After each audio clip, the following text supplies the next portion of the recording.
বাংলাদেশে সোহরাওয়ার্দীতে একজন সাধারণ খেটে খাওয়া মানুষ রাজীব শাহ নামে এক ব্যক্তি, তিনি একটা মসজিদ নির্মাণ করেছেন। যদিও জায়গাটার কোনোটারই মালিক সে না। এমন কোনো জায়গায় নির্মিত মসজিদে নামাজ পড়া যাবে কিনা, অত্যন্ত গুরুত্বপূর্ণ প্রশ্ন বলে আমি মনে করছি এই প্রশ্নটাকে। আমরা ফেসবুকের সুবাদে অনেকেই দেখেছি যে এটা একটা ভাইরাল বিষয়, যে রাজীব শাহ সে মসজিদ নির্মাণ করেছে, যার নিজেরই খাবার জোটে না, সে কষ্ট করে কাঠবিড়ালি কী খাবে, বিড়াল কী খাবে, কুকুর কী খাবে, তাদের খাবারের ব্যবস্থা করেছে। তার মানে একজন মানুষের যেভাবে মানবিকতা থাকা দরকার, সাধারণ একজন মানুষের ভিতরে এই মানবিকতা আল্লাহ তাআলা তার ভিতরে দান করেছে। তো রাজীব শাহ একজন সাধারণ মানুষ, দেশের সাধারণ একজন নাগরিক, সে একটা মসজিদ করেছে সোহরাওয়ার্দীতে। যদি জায়গাটার মালিক সে না, এবং পাশেই সে ধান ক্ষেত লাগিয়েছে, অনেক ফুলের গাছ লাগিয়েছে। তার চিন্তা হচ্ছে যখন এই মসজিদটা সুন্দর হবে, এই মসজিদে যারা আসবে নামাজ পড়তে, তাদেরকে সে এই ধান যখন পাকবে, এই ধান থেকে সে খিচুড়ি পাক করে খাওয়াবে। এটা তার একটা ধারণা, একটা চিন্তা আর কি। তো তাকে 72 ঘন্টার আলটিমেটাম দেওয়া হয়েছে এই মসজিদটাকে ভেঙে ফেলার জন্য, এবং এই মসজিদটা ভেঙে ফেলা হয়েছে। তো এই যে মসজিদটা ভেঙে ফেলা হলো, আসলে এই ক্ষেত্রে ফুকাহায়ে কেরামের সবার একমত, ঐকমত সবাই। ফুকাহায়ে কেরাম প্রত্যেকে ঐক্যবদ্ধ এই ক্ষেত্রে, যে কারো জায়গা ইচ্ছাকৃতভাবে দখল করে ওই জায়গায় আপনি মসজিদ নির্মাণ করতে পারবেন না। আমরা বাংলাদেশে দেখি মসজিদের জায়গা হয়তো অল্প একটু আছে, পাশে একটু জায়গা বাড়িয়ে ফেলে এরপরে মসজিদ নির্মাণ করছে। ফতোয়া হচ্ছে এই ক্ষেত্রে, হানাফি মাযহাবের ফতোয়া খুব কঠিন। এই ক্ষেত্রে ফতোয়া হচ্ছে যে বা যারা এই মসজিদের জায়গা দখল করেছে তারা গুনাহগার হবে, এবং ইমাম আবু ইউসুফ এবং ইমাম মুহাম্মদের মতে এখানে নামাজ পড়াটা মাকরুহ হবে, অপছন্দনীয়। অন্যান্য ইমাম তারাও ঐক্যবদ্ধ যে এই সমস্ত জায়গায় নামাজ পড়া যাবে না, যেই জায়গাগুলো দখল করে যেখানে মসজিদ নির্মাণ করা হয়। কিন্তু হ্যাঁ, ঠুনকো কয়েকদিনের জন্য, ধরেন 1 দিন 2 দিন 3 দিন আপনি এক জায়গায় পিকনিক করতে গেছেন, ওই জায়গার মধ্যে আপনি হয়তো নামাজ কোথায় পড়বেন, এক জায়গায় আপনারা দাঁড়ায় নামাজ পড়লেন, ওইখানে জায়গা নাই, এক জায়গায় নামাজ রক্ত হয়ে গেছে, ট্রেন থেকে নামলেন, নেমে আপনি একটু নামাজ পড়বেন। ওয়া জুইলাত লিয়াল আরদু মাসজিদা, সারাটা দুনিয়াকে আল্লাহ রাব্বুল আলামিন এই উম্মতে মুহাম্মাদির জন্য, নবী করিম সাল্লাল্লাহু আলাইহি সাল্লামের উম্মতের জন্য সারা দুনিয়াকে আল্লাহ তাআলা মসজিদ বানিয়ে দিয়েছেন। ওয়া জুইলাত লিয়াল আরদু মসজিদা, সারা দুনিয়া আমাদের জন্য মসজিদ।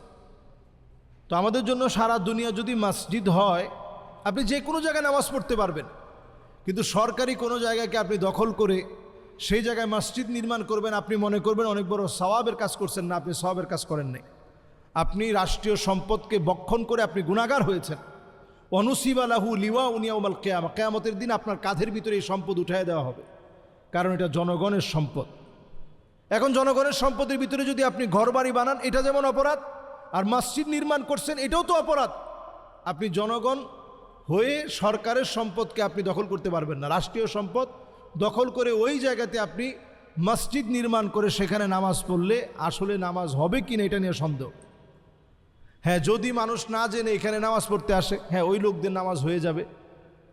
যারা এই কাজে জড়িত, যারা এই কাজ করছেন জেনে শুনে, তাদের নামাজ হবে না। আপনারা জানেন যে আমাদের এই মসজিদের সামনে 24 কাঠা জায়গা, যেটা করিম গ্রুপের দাবি হচ্ছে তারা ভাড়া নিয়েছে রাজুক থেকে। রাজুক নানা সুকৌশলে আমাদের কাছ থেকে এটা দখল করে নিয়েছে।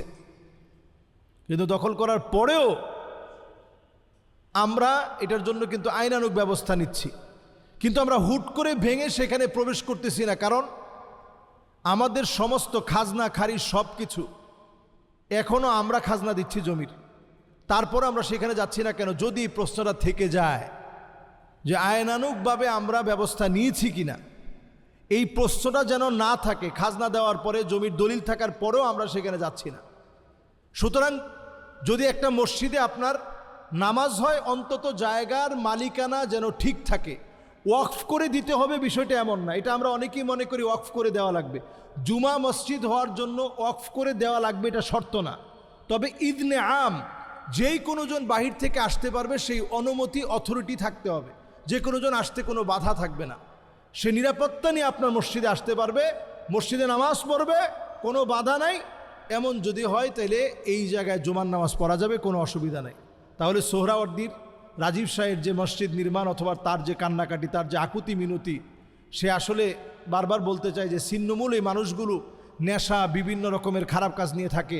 আমি সব বাদ দিয়ে একটা মসজিদের জন্য আসছি। আমি বলবো যদি সুযোগ থাকে আসলে এই মানুষটাকে মসজিদের মধ্যে যে কোনো একটা দায়িত্বে দিয়ে রাখেন। আসলে অনেক সময় অনেক ছোট ছোট মানুষ দিয়ে অনেক বড় কাজ হয়।